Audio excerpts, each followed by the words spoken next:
Босоо хөх Монгол төрийн бас байгууллага ноён улаан аврын хөдөлгөөнийхөө үлсгэлэн зарлаад өнөөдөр 13 хоног байгаа. Тэд өнөөдрийн дотор шаардлагынхын хариуг өгөхгүй бол хуурай үлсгэлэн зарлана гэж мэдгдлээ. 288 цаг өссөн хүмүүс чинь мэдээж биеийн байдал нь одоо сайн гэж хэлэхэд хэцүү шүү дээ.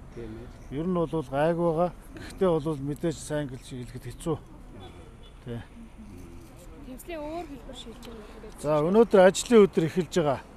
За өнөөдөр тэр элбэгдэж хариугаа өгөх байлгүй гэж найд чинь хэрвээ өгөхгүй бол одоо шууд хуурай өсгөлн шилж чинь.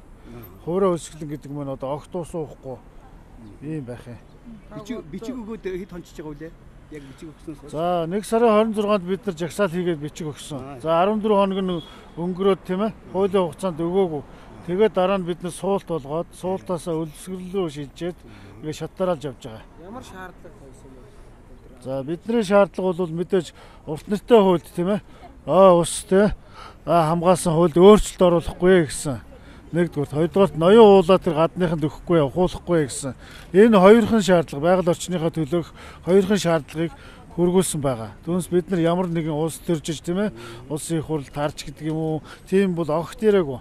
Шиний 2-нд буюу энэ сарын 20-нд үлсгэлэн зарлагчтай нэг нь нэмлэгт хүргэгдсэн бөгөөд 2 хоног эмчлүүлээд өнөөдөр ирсэн байна. Би бол одоо үлсгэлэн зарлах хүртэл баг 10-аад хоног одоо бас зүтгэлээ энд нь эмнэлгийн бүх шинжилгээ хийлгэдэг юм байлээ.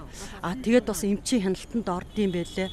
Өнөөдрийн хувьд бол одоо би яг клизмээ тавиулаад бас 6 цаг зайтай 2 дахь клизмээ тавиулаад ингээд албасаар суух зөвшөөрлөө авсан. Тэгээд энэ үлсгэлэнд бас эдгээр залуусыг дэмжиж олон хүн ирсэн шүү дээ. Үлсгэлэнд нэгтгэхээр гэтэл бол ихэнх нь одоо нийцгэс сайхан залуучууд бол эрүүл мэндээрээ тэнцэхгүй ихэнх нь бол одоо хүн төвчтэй гэсэн байдлаар бол хассан. Тэд урт нэртэй хуульд нэмэлт өөрчлөлт оруулахгүй байх, Сэлэнг аймгийн Мандал сумын нутаг дахь ноён уулыг гадныханд өгөхгүй байх гэсэн 2 шаардлага тавьжээ.